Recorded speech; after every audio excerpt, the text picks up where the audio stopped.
Hello my lovely students. उम्मीद करती हूँ कि आप सब बहुत अच्छे होंगे। शोशु पॉइंट चैनल पर आप सभी का बहुत बहुत स्वागत है बच्चों। हम लोग आज स्टेटस एंड रोल से रिलेटेड एमसीक्यूज सॉल्व करने जा रहे हैं, ठीक है। और सेमेस्टर 4 और सेमेस्टर 6 से रिलेटेड वीडियोस भी इस चैनल पर अवेलेबल हैं, तो वो भी आप देख सकते हो। और ये जो एमसीक्यूज सॉल्व करवा रही हूँ मैं, इससे रिलेटेड डिटेल्ड वीडियोज़ भी अवेलेबल हैं चैनल पर, तो वो भी आप चेक कर सकते हो। और एक और इम्पॉर्टेंट बात है कि जो भी वीडियोस मैं देती हूँ आप लोगों को, उसका अगर कोई पिन्ड कमेंट होता है तो वो चेक कर लिया करिए। इसके अलावा डिस्क्रिप्शन बॉक्स ज़रूर चेक कर लिया करिए, ठीक है। कुछ इंपॉर्टेंट इन्फॉर्मेशन अगर आपको देनी होती हैं तो वो सारी आपकी उस पर मेंशन होती हैं, तो एक बार उसको ज़रूर से ज़रूर चेक कर लिया करो, ठीक है। तो आज हम लोग स्टेटस एंड रोल स्टार्ट करने जा रहे हैं। और इस वक्त मैं बीए को ध्यान में रखते हुए वीडियोस बना रही हूँ, लेकिन ये सारे वीडियोस जो भी सोशियोलॉजी से रिलेटेड कॉम्पिटिटिव एग्ज़ाम्स की तैयारी कर रहे हैं बच्चे, सबके लिए बहुत इम्पोर्टेंट है, ठीक है। इस चैनल पर जितने भी एमसीक्यूज़ के वीडियोस हैं, वो जितने भी लोग सोशियोलॉजी से रिलेटेड किसी भी कंपटीशन की तैयारी कर रहे हैं, सबके लिए बहुत ही ज़्यादा बेनिफिशियल है, ठीक है। तो चलिए हम लोग फ़िलहाल शुरू करते हैं। और हाँ, प्लेलिस्ट ज़रूर चेक कर लिया करिए वीडियोस। अगर आप लोग देखते हो ना चैनल पे, तो वहाँ पे शायद कुछ कुछ ही शो हो, कुछ कम शो हो, बट प्लेलिस्ट पे जाओगे तो हर एक सेमेस्टर से रिलेटेड आपको अलग अलग प्लेलिस्ट मिल जाएगा, ठीक है। नेट जेआरएफ सारी अलग अलग प्लेलिस्ट है, तो सबका आप लोग एक बार चेक कर लिया करो। तो हमारा पहला क्वेश्चन है, और ये हिंदी में है बच्चों। इंग्लिश मीडियम के लिए अलग से एमसीक्यूज़ बनाऊंगी, बट इस वक्त मेरे पास क्वेश्चंस नहीं है इंग्लिश में, और टाइम भी नहीं है कि मैं ट्रांसलेट करूँ। तो आप लोग, अगर आप लोगों के पास इंग्लिश में क्वेश्चंस हैं, ठीक है, तो विद आंसर्स मुझे उसका पीडीएफ मेल कर सकते हो। मैं मेल इस वीडियो के डिस्क्रिप्शन में दे दूँगी आपको, तो मैं इंग्लिश वाले का भी आप लोगों को सॉल्व करवा दूँगी, ठीक है। क्वेश्चन है पहला आपका, किसी सामाजिक संरचना में व्यक्ति अथवा समूह के संस्थागत पदों की संपूर्णता का नाम ही प्रस्थिति है। यह परिभाषा किसकी है? देखिए, प्रस्थिति और भूमिका की बहुत सारी डेफिनेशंस हैं, वो सब आपको याद करना पड़ेगा, बट पूरी डेफिनेशन याद करने की ज़रूरत होती नहीं है। आप लोग उसके कीवर्ड्स याद कर सकते हो, तो उससे आप लोग तुरंत पता लगा लोगे कि अगर कोई स्टेटमेंट दिया है वो किसका है, ठीक है। तो फिलहाल इसमें देखो, परिस्थिति की बात हो रही है, ठीक है। किसी भी सोसाइटी के अंदर एक इंसान की या पूरे समूह की अगर संस्थागत पदों की बात करें, तो वो ही क्या होती है, उसकी परिस्थिति होती है। तो ये स्टेटमेंट किसका है? Ralph Linton, John Levy, Davis, Sumner. तो अगर आप डेफिनेशंस पढ़ोगे, उसको एक बार लर्न करोगे, तो आप ये स्टेटमेंट आराम से बता सकते हो, बट कीवर्ड कैच कर सकते हो। संस्थागत पद की बात हो रही है, ठीक है। जहाँ पर संस्थागत पद आएगा, ठीक है, बहुत सारी डेफिनेशंस हैं, सारी एक जैसी होती हैं, बट अगर संस्थागत पदों की बात होती है किसी स्टेटमेंट में, तो आप आंख बंद करके जॉन लेवी लगा सकते हो, ठीक है। परिस्थिति की अगर डेफिनेशन में संस्थागत पद का इस्तेमाल जिसने किया है, तो वो कौन है? जॉन लेवी हैं, ठीक है। इनकी किताब का नाम क्या है? Structure of society. इसके अलावा structure of society John Levy की बुक है। इसके अलावा सामाजिक संरचना शब्द भी ये इस्तेमाल कर रहे हैं, ठीक है। लेकिन ये ज़्यादा स्ट्रॉन्ग कीवर्ड है कि संस्थागत पदों की संपूर्णता की बात कर रहे हैं, ठीक है। फिर देखिए आप लोग नेक्स्ट क्वेश्चन, निम्नांकित में से कौन सी स्थिति से परिस्थिति का बोध होता है? तो न्यायाधीश, धनी तस्कर, गुंडा, नाम या फिर नामी गुंडा या मजदूर। तो अगर ये क्वेश्चन बहुत इजी है, अगर आप लोग सारे ऑप्शंस ध्यान से देखो, तो न्यायाधीश एक प्रेस्टिजियस पोस्ट है, तस्कर नेगेटिव है, ठीक है, नामी गुंडा भी नेगेटिव है, और मजदूर जो है वो गरीबी से वो कर रहा है ना। इसमें इसने कुछ भी ऐसा नहीं लग रहा है कि इसने बहुत ज़्यादा मेहनत करी है, एफर्ट किया है। एक इंसान मजदूर कब बनता है? जब वो शिक्षित नहीं होता है, ठीक है। तो ये सारे ऑप्शंस एक जैसे लग रहे हैं, बट ये डिफरेंट है, तो आप लोग इससे बता सकते हो। इसके अलावा देखो, कुछ ऐसे क्वेश्चन हो सकते हैं जहाँ पर हो सकता है मजदूर को भी प्रस्थिति बोल दिया जाए कि मजदूर प्रस्थिति है ना? तो आप यहाँ पर ऑप्शंस सारे पढ़ोगे और उससे दिमाग लगाओगे कि कौन-सा आंसर हो सकता है। मैक्स वेबर की अगर हम बात करें, मैक्स वेबर को जानते होंगे, परिस्थिति को वो किससे लेते हैं? सम्मान के साथ लेते हैं। सम्मान के साथ लेने का मतलब उसका मीनिंग को सम्मान से जोड़ते हैं कि परिस्थिति जो है ना वो प्रतिष्ठा से संबंधित है, प्रेस्टीज से रिलेटेड है, वो बोलते हैं, है ना, सम्मान से संबंधित है। तो इसमें सम्मान किस में है? न्यायाधीश में। तो इस तरीके से आपको कुछ आंसर्स करने होते हैं। तो सेकंड क्वेश्चन का ऑप्शन ए करेक्ट होगा। ठीक है। देन थर्ड है आपका, निम्नांकित में से किस परिस्थिति में सम्मान के तत्व का समावेश है? थर्ड क्वेश्चन में पूछ रहा है कि ये सारे ऑप्शंस दिए हुए हैं, इसमें से सम्मान किस में है? धनी व्यापारी, भ्रष्ट मजिस्ट्रेट, ट्रक का मालिक या ईमानदार दलाल। ठीक है। तो देखो, सम्मान की बात हो रही है, धनी होने में कोई सम्मान नहीं है, भ्रष्ट होने में कोई सम्मान नहीं है, ट्रक का मालिक होने में कोई सम्मान का कुछ वो बोध नहीं हो रहा है, लेकिन ईमानदारी एक बहुत अच्छा गुण होता है, अच्छी क्वालिटी होती है। ठीक है। दलाल जो ब्रोकर्स होते हैं, है ना, तो इसका सही आंसर है थर्ड, ईमानदार दलाल। ठीक है। फोर्थ है, मुख्य परिस्थिति की अवधारणा किसने दी? मुख्य परिस्थिति का कॉन्सेप्ट किसने दिया? बीरस्टेड, किंग्सले डेविस, ईटी हेलर या इनमें से कोई नहीं? देखिए, आप लोग इसका जो डिटेल्ड वीडियो है ना वो आप लोग ज़रूर देख लीजिएगा, तो आप लोग ये सारे क्वेश्चंस आराम से सॉल्व कर सकते हो, अच्छा भी लगेगा आपको, क्योंकि ये सारी चीज़ें आप लोगों के लिए बहुत नई हो सकती हैं। ठीक है। वो वीडियो अगर देख लोगे, डिस्क्रिप्शन में उसका लिंक दे देती हूँ मैं। ठीक है। वो देख लोगे तो ये सब बड़े आराम से कर लोगे। ठीक है। फोर्थ का ऑप्शन होगा आपका सी, ईटी हेलर, मुख्य परिस्थिति की बात करते हैं।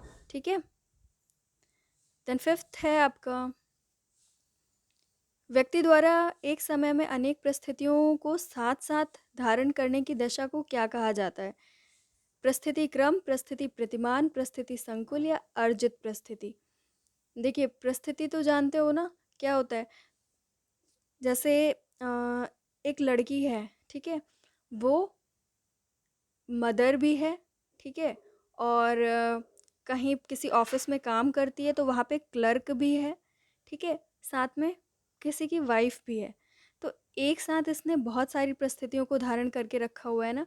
तो इस तरह अगर कोई होता है, करता है, तो इस तरह से जो सिचुएशन बनती है, इस दशा को क्या कहते हैं हम? परिस्थिति क्रम कहते हैं, प्रतिमान या संकुल या अर्जित परिस्थिति। तो अर्जित परिस्थिति को आप आराम से एलिमिनेट कर सकते हो, अर्जित परिस्थिति नहीं होगा। ठीक है। परिस्थिति प्रतिमान भी नहीं होगा। ठीक है। सीक्वेंस भी नहीं होगा। क्या होगा? परिस्थिति संकुल। परिस्थिति संकुल को आप कैसे याद रख सकते हो?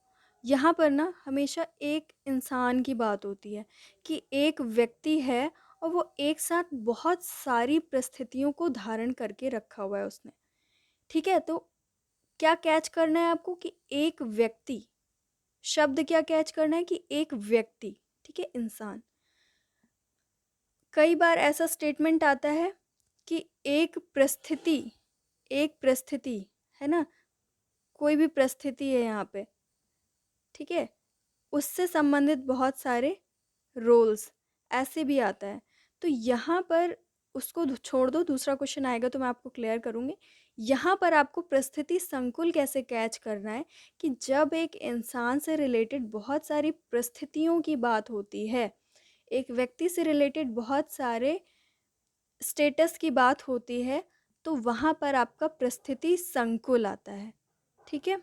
परिस्थिति संकुल शब्द आता है। निम्नलिखित में से किससे अर्जित परिस्थिति का सही उदाहरण कहा जाएगा? अर्जित परिस्थिति, प्रदत्त परिस्थिति क्या होता है, ये सब आपको पता होना चाहिए। ये एमसीक्यू सॉल्व करने से पहले आपको ये सारी चीज़ें पता होनी चाहिए, तभी एमसीक्यू सॉल्व करिएगा। ठीक है। और एक बार वीडियो सुन लीजिएगा अगर नहीं आता है आपको तो, डिटेल्ड वाला, ठीक है। तो अर्जित परिस्थिति क्या होता है, जिसको आपने अपने एफर्ट लगा करके आपको वो चीज़ें मिली हैं, ठीक है। जिस चीज़ में आपने मेहनत करी है, एफर्ट लगाया है, वो अर्जित होता है। और जो चीज़ें आपको बाय बर्थ मिल जाती हैं वो प्रदत्त होता है। जैसे एक लड़की होना, लड़की होने में कोई एफर्ट नहीं लगाया, ठीक है, या लड़के होने में कोई एफर्ट नहीं लगाया, ठीक है।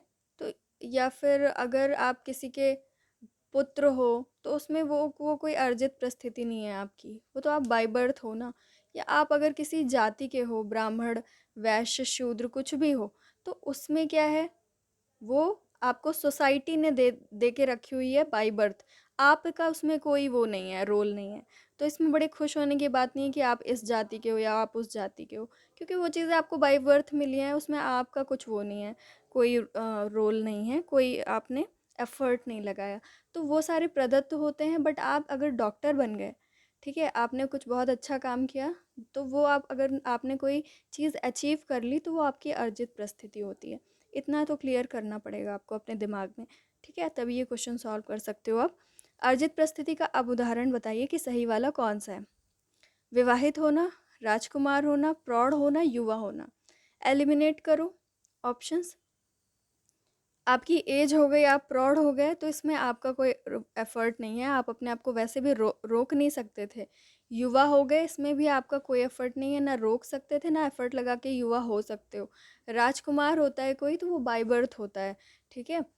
विवाहित होना, आपने एफर्ट लगाया, ठीक है, आपने अपना स्पाउस ढूंढा, आपने अपना पार्टनर ढूंढा, फिर उससे शादी की, तो इसमें आपने कुछ काम किया, आपने एफर्ट लगाया। अगर आप ना करते तो आपकी शादी ना होती, ठीक है। तो इस तरीके से ये आपकी, अगर आप मैरिड हो तो ये अर्जित परिस्थिति है। समझ गए होगे। 7th क्वेश्चन है, किसने भूमिका समुच्चय की अवधारणा को विकसित किया है। अब ये बताना है कि भूमिका समुच्चय दिया किसने है। Parsons, Nisbet, Merton, Linton. तो भूमिका समुच्चय की अवधारणा याद रखिएगा, मर्टन ने दी है, ठीक है। नेक्स्ट क्वेश्चन है आपका, राज्यसभा का सदस्य होना निम्नांकित में से किसका उदाहरण है। राज्यसभा के सदस्य बन गए आप, तो आपका किस इसमें से कौन सा ऑप्शन आपके लिए सही होगा। अर्जित परिस्थिति, परिस्थिति संकुल, प्रदत्त परिस्थिति, या इनमें से कोई नहीं। तो अभी आपको बताया मैंने कि परिस्थिति संकुल ऊपर आया था, है ना, यहाँ पे आया था परिस्थिति संकुल, ये व्यक्ति है एक और उसने बहुत सारी परिस्थितियों को धारण करके रखा है, तब परिस्थिति संकुल है ना। तो आपको ये चीज़ तो पता चल गई परिस्थिति संकुल क्या होती है। तो अगर आप राज्यसभा के सदस्य हैं तो इसमें परिस्थिति संकुल वाली तो कोई कंडीशन नहीं आई। प्रदत्त परिस्थिति, बाय बर्थ आप राज्यसभा के सदस्य नहीं हैं, अर्जित किया है आपने ये, तो option A is correct. 9th question है आपका, भूमिका के संबंध में किस कथन या कथनों को सही कहा जाएगा। भूमिका की बात हो रही है, रोल की बात हो रही है, ठीक है। तो रोल से रिलेटेड कौन सा स्टेटमेंट सही है, पढ़ते हैं एक एक करके, देखते हैं कौन सा सही है। भूमिका वह कार्य है जिसे व्यक्ति प्रत्येक परिस्थिति के अनुरूप संपन्न करता है। भूमिका का परिस्थिति से कोई संबंध नहीं होता।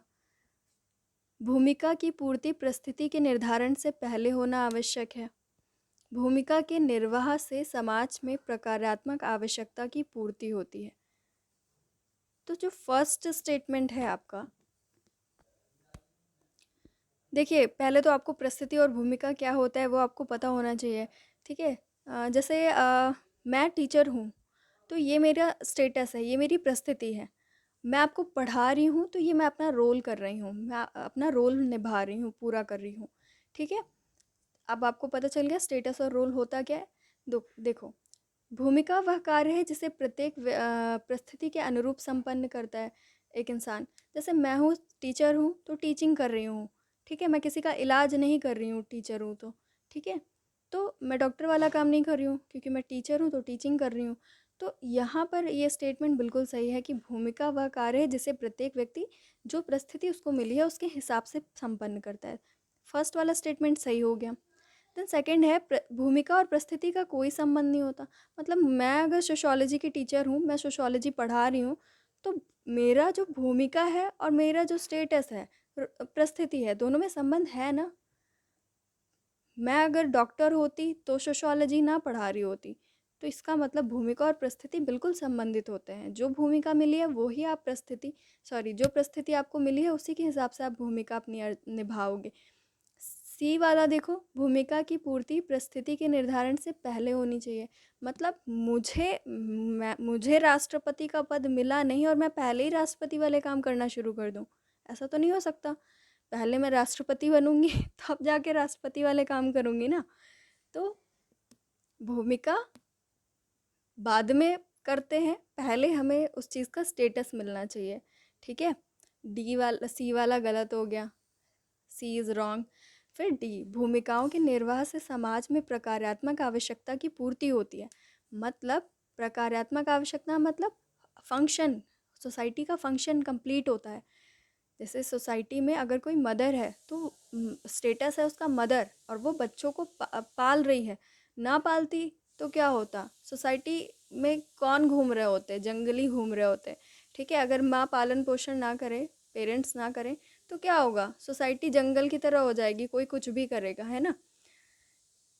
उनमें कोई भी वैल्यूज़ डेवलप नहीं होंगे, भूख लगेगी किसी से भी छीन के खा लेंगे, है ना।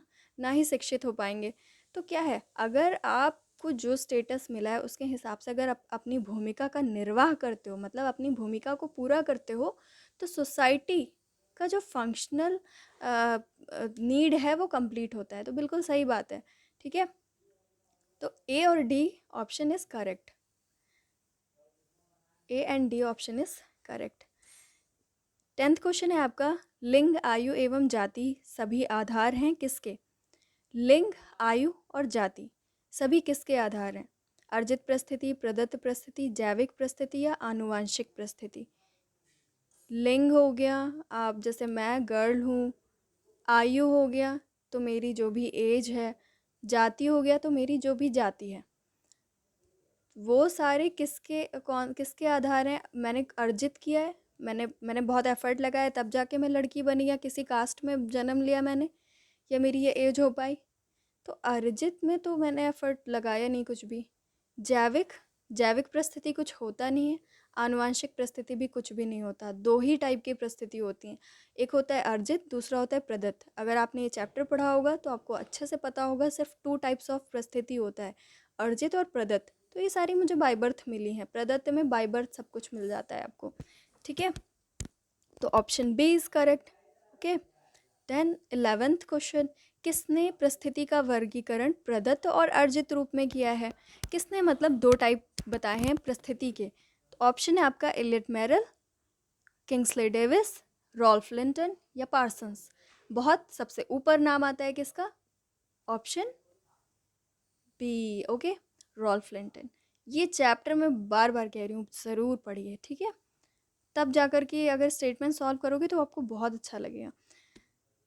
तो ऑप्शन बी करेक्ट था 11th का। 12th, भूमिका के बारे में निम्नलिखित में से कौन सा कथन सही है।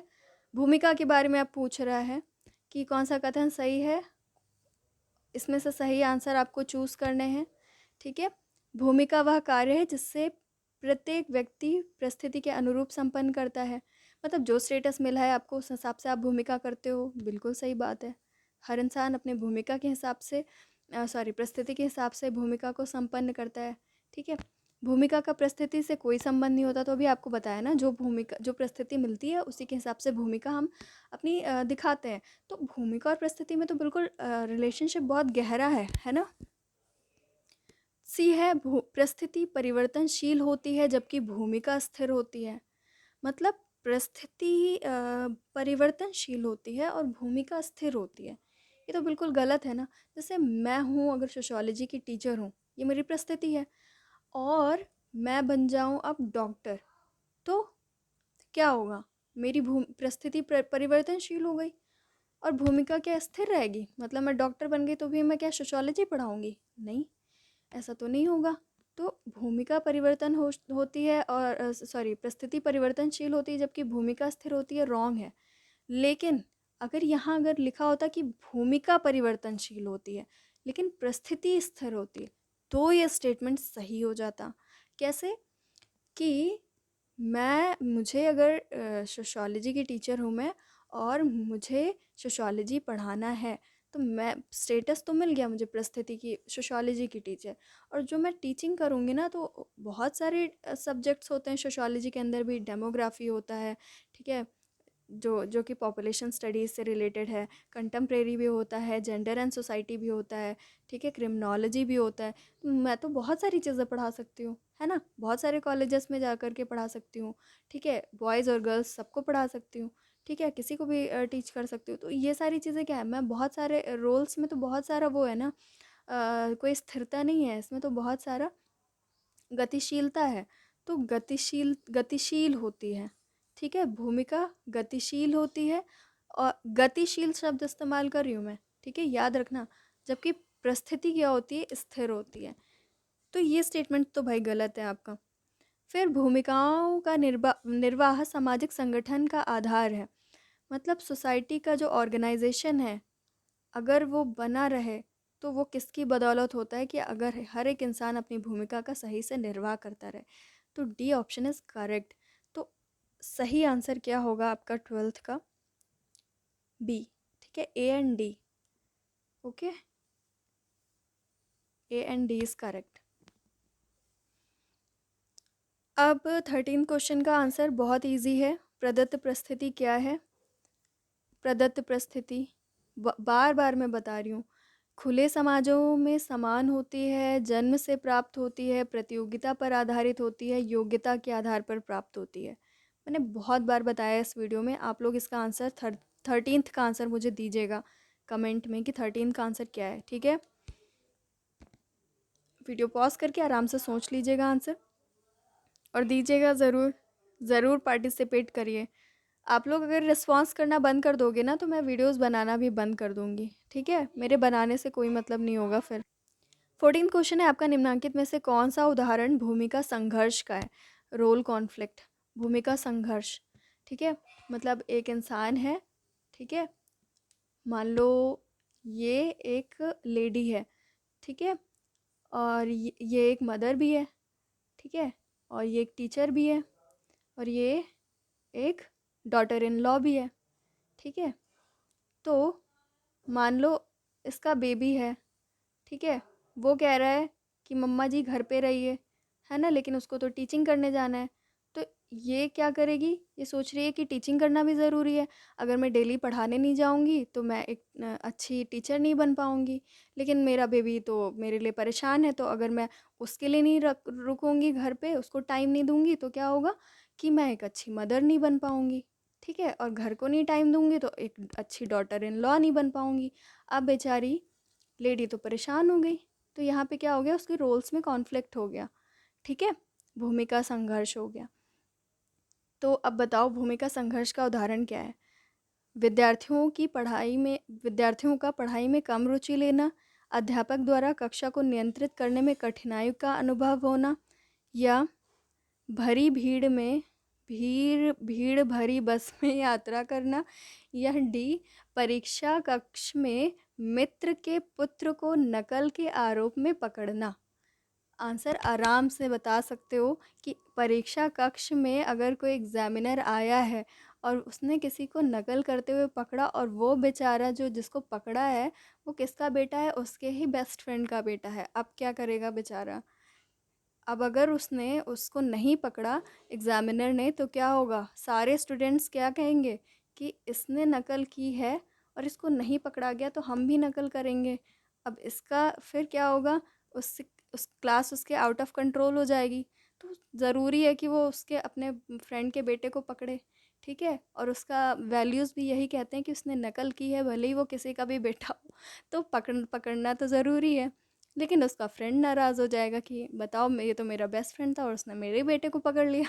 तो ये क्या हो गया, कॉन्फ्लिक्ट हो गया रोल में, ठीक है। अब बेचारा करे तो क्या करे? तो option D is correct of role conflict या भूमिका संघर्ष, ठीक है।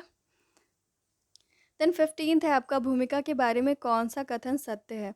भूमिका के बारे में पूछ रहा है, रोल के बारे में कौन सा स्टेटमेंट सही है। भूमिका का तात्पर्य व्यक्ति द्वारा अपने उत्तरदायित्व को महसूस करना है, ठीक है। आधारों और कर्तव्यों की चेतना ही भूमिका है। परिस्थिति का व्यवहारिक एवं गत्यात्मक पहलू है। भूमिका व्यक्ति द्वारा ग्रहण किया हुआ पद है। तो देखो अब इसमें बताओ कौन सा आंसर सही है। सही बताना है, गलत नहीं बताना है, यानी कि सारे गलत हैं, कोई एक ही सही है इसमें। भूमिका का तात्पर्य व्यक्ति द्वारा अपने उत्तरदायित्व को महसूस करना है, ये गलत है। भूमिका जो मिली है आपको वो आपको करनी पड़ेगी, महसूस करो या ना करो, ठीक है। अधिकारों अथवा कर्तव्यों की चेतना भूमिका है। कॉन्शियस होना कि हाँ मैं चेतन हूँ, वो भूमिका है नहीं। आपको जो मिल गई है वो तो आपकी भूमिका है ही। हो सकता है बाद में आप अनकॉन्शियस हो जाओ, काम ना करो अपना, वो अलग बात है। फिर क्या होगा, सोसाइटी में कॉन्फ्लिक्ट पैदा होगा, सोसाइटी ख़राब होने लगेगी अगर आप अपने भूमिका के हिसाब से काम नहीं करोगे। तो फिलहाल ये तो गलत है। फिर क्या है आपका, भूमिका व्यक्ति द्वारा ग्रहण किया हुआ पद है। जो पद आप ग्रहण करते हो, जैसे मैं टीचर हूँ तो मैंने टीचर का पद ग्रहण किया है, तो वो मेरा स्टेटस है, परिस्थिति है, ना कि भूमिका। मैं जो पढ़ा रही हूँ, मैं जो काम कर रही हूँ, वो मेरी क्या है, भूमिका है। बट मैंने जो स्टेटस ग्रहण किया हुआ है, परिस्थिति, कि मैं टीचर हूँ, तो वो क्या है, मेरा परिस्थिति है, ना कि भूमिका। तो डी भी गलत होगा। फिर भूमिका परिस्थिति का व्यवहारिक एवं गत्यात्मक पहलू है, तो ये स्टेटमेंट हमेशा याद रखना, याद कर लो, यही सही है, ठीक है। अब जैसे परिस्थिति मुझे जो मिली है ना, उसका जो मेरा व्यवहारिक और गत्यात्मक पहलू है वो है भूमिका। मतलब परिस्थिति जो मुझे मिली है उसके हिसाब से जो मैं काम कर रही हूँ, जो बिहेव कर रही हूँ, जो व्यवहार कर रही हूँ, ठीक है। और डायनेमिक है ये। मैं हो सकता है कभी अच्छी टीचिंग करूँ, कभी ख़राब टीचिंग करूँ, या कभी पढ़ाऊँ ही ना। तो परिस्थिति तो जो मिली है वो तो मिली है, लेकिन उस हिसाब से जैसा मैं रोल कर रही हूँ, ठीक है, वो मेरा व्यवहार है और मेरा एक गत्यात्मक पहलू है, यानी कि भूमिका का, ठीक है। तो ये स्टेटमेंट सही है। फिर नेक्स्ट क्वेश्चन है आपका, परिस्थिति के बारे में कौन सा कथन सही है। परिस्थिति के बारे में पूछ रहा है। परिस्थिति मुख्यतः अर्जित और प्रदत्त दो भागों में बांटा जा सकता है, ये तो पता है आपको, है ना। अभी बताया, बार बार बताया। किसी भी समाज में प्रदत्त और अर्जित परिस्थिति में से किसी एक ही पर निर्भर नहीं रहा जा सकता, बिल्कुल गलत है, ठीक है।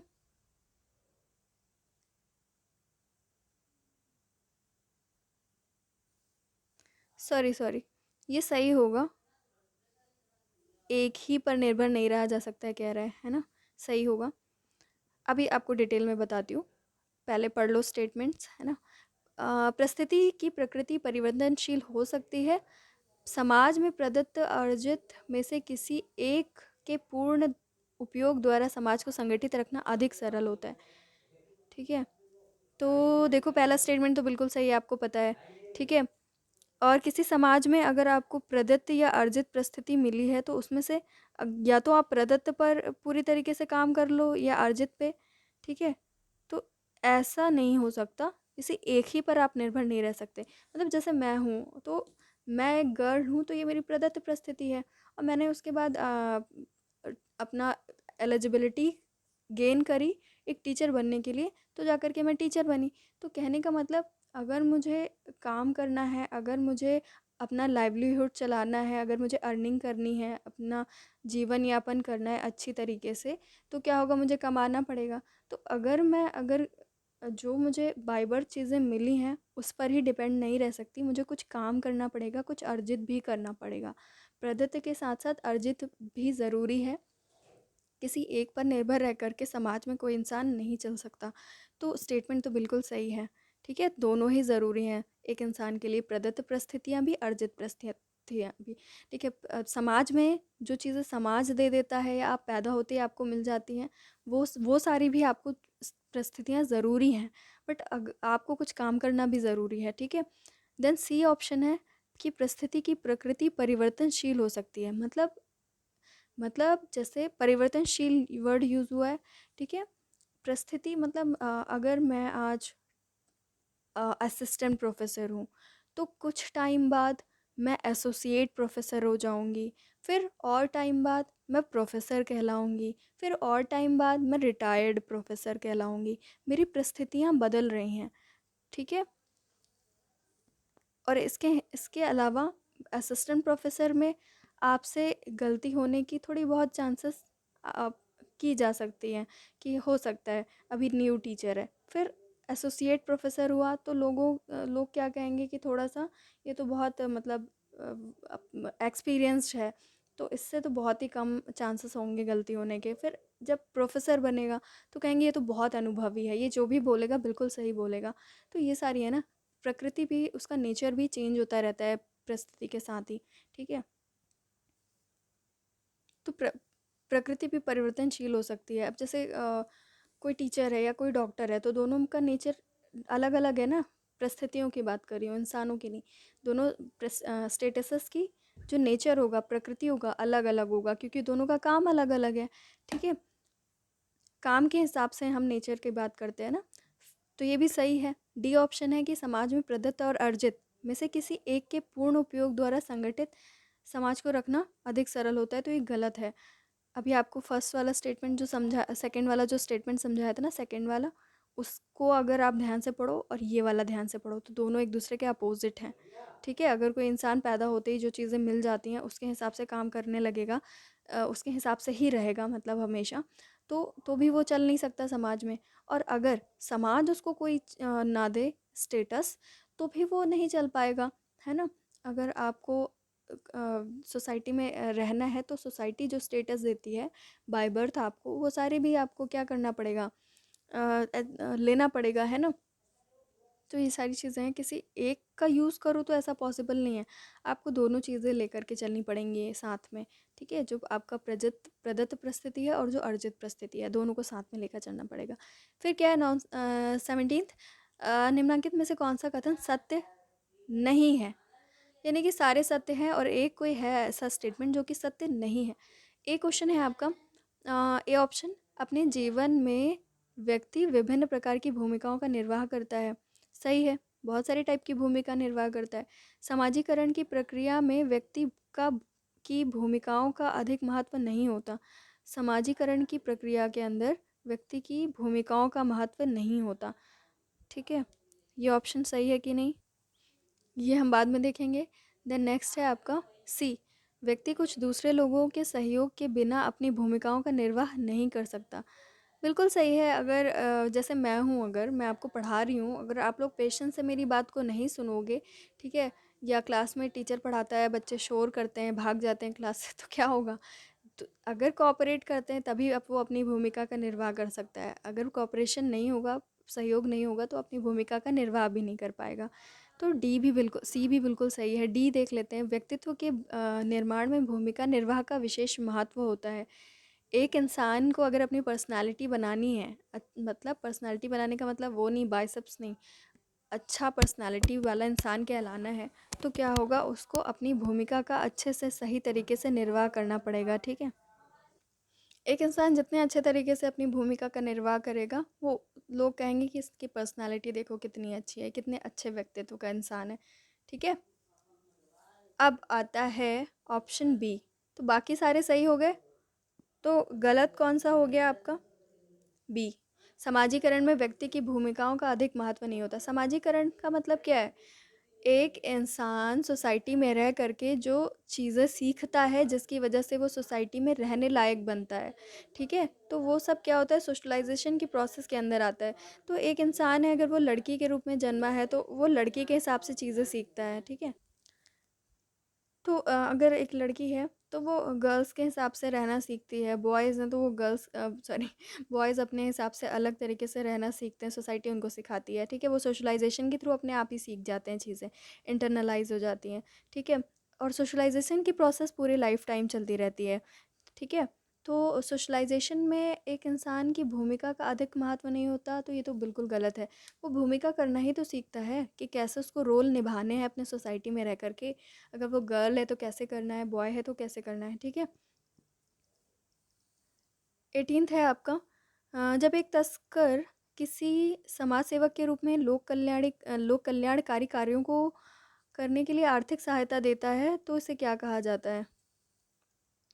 मतलब उसका स्टेटस तो गलत है, जो इंसान है वो तो काम एक्चुअली में वो तो मतलब रॉन्ग नेगेटिव स्टेटस है उसका परिस्थिति, लेकिन वो कर क्या रहा है? अपने गलत कामों को छुपाने के लिए कर रहा है ये सब, है ना? ताकि वो छिपा ले जाए कि वो एक तस्कर है। तो कर क्या रहा है? समाज सेवक के रूप में लोक कल्याणकारी कार्य कर रहा है, लोगों को आर्थिक सहायता दे रहा है, ठीक है? तो इसमें से ऑप्शंस में से उसकी कौन सी भूमिका है ये? तो ऑप्शन है आपके गुप्त भूमिका, बी अनुभवात्मक भूमिका, सी अर्जित भूमिका, डी कल्याणकारी भूमिका। तो अगर आप पूरा डिटेल में इसकी रीडिंग करोगे तो आपको पता चलेगा, इसको परसीव्ड रोल कहा जाता है, ठीक है? जब कोई इंसान इस तरीके के काम करता है, गलत काम करता है, बट अपने गलत वाले स्टेटस को छुपाने के लिए वो अच्छे काम करने लगता है, ठीक है? होता कुछ और है, दिखाता कुछ और है, ऐसी बात है। तो उसको क्या कहते हैं? परसीव्ड रोल, या ऑप्शन बी अनुभवात्मक भूमिका। द नेक्स्ट क्वेश्चन है आपका, चिकित्सा संबंधी उपकरणों तथा औषधियों का समुचित ज्ञान होने के बिना ही जब एक डॉक्टर अपने व्यवसाय को करता है तो इसे क्या कहा जाता है? मतलब आपको कोई भी मतलब जो काम आप कर रहे हो वो उसकी एलिजिबिलिटी है नहीं आपकी, फिर भी आप वो काम कर रहे हो, तो क्या होगा? वो कौन सा भूमिका कहलाएगी? अगर इसको कॉन्सेप्चुअली समझो तो इसका कहने का मतलब है कि अगर सोसाइटी ने आपको कोई स्टेटस दिया नहीं है, आपको कोई अधिकार दिया नहीं है, आपको कोई पद दिया नहीं है, लेकिन फिर भी आप उसके रिगार्डिंग काम कर रहे हो, तो वो आपकी भूमिका कौन सी कहलाएगी? भूमिका कृत्रिम भूमिका, भूमिका असंगति, दोहरी भूमिका, या इनमें से कोई नहीं। तो जब इस तरीके की कंडीशन होती है, आपको कोई ज्ञान नहीं है फिर भी आप उसका काम कर रहे हो, तो आपका रोल कौन सा है? आर्टिफिशियल रोल है, ठीक है? कृत्रिम भूमिका है। फिर नेक्स्ट क्वेश्चन है आपका,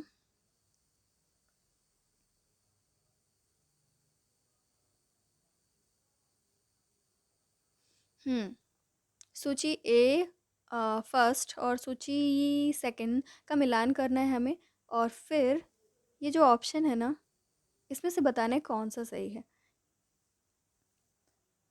अब देखो, अर्जित प्रस्तुति, प्रदत्त प्रस्तुति, भूमिका प्रत्याशा, भूमिका ग्रहण, और विद्यार्थियों द्वारा समुचित अध्ययन, पिता से परिवार के भरण पोषण की आशा, आयु के अनुसार व्यक्ति, परिवार में व्यक्ति का पद, प्रथम श्रेणी का अधिकारी बनने में सफलता। तो इतनी देर से क्वेश्चन सॉल्व कर रहे हो, फोर्थ वाला तो आराम से बता सकते हो ना? फोर्थ भी बता सकते हो, थर्ड भी बता सकते हो। प्रथम प्रथम श्रेणी का अधिकारी बनने में सफलता, मतलब आपने बहुत मेहनत करी है, तो अर्जित परिस्थिति है ये आपकी। आयु के हिसाब से थर्ड देखो, आयु के हिसाब से परिवार में व्यक्ति का पद, मतलब कोई काम वाम आपने किया नहीं है, वो आयु के हिसाब से मिल गया है आपको परिवार में एक स्टेटस, तो आपका प्रदत्त परिस्थिति होगा, ठीक है? तो अब आप देखो, ए का हो गया 4, ठीक है? ए का हो गया अर्जित परिस्थिति, ए का 4 हो गया है ना, और बी का हो गया 3। तो अब आप देखो इसमें कि ए का 4 कहाँ दिया हुआ है? ये दिया हुआ है। और बी का 3 कहाँ दिया हुआ है? ये दिया हुआ है, ठीक है?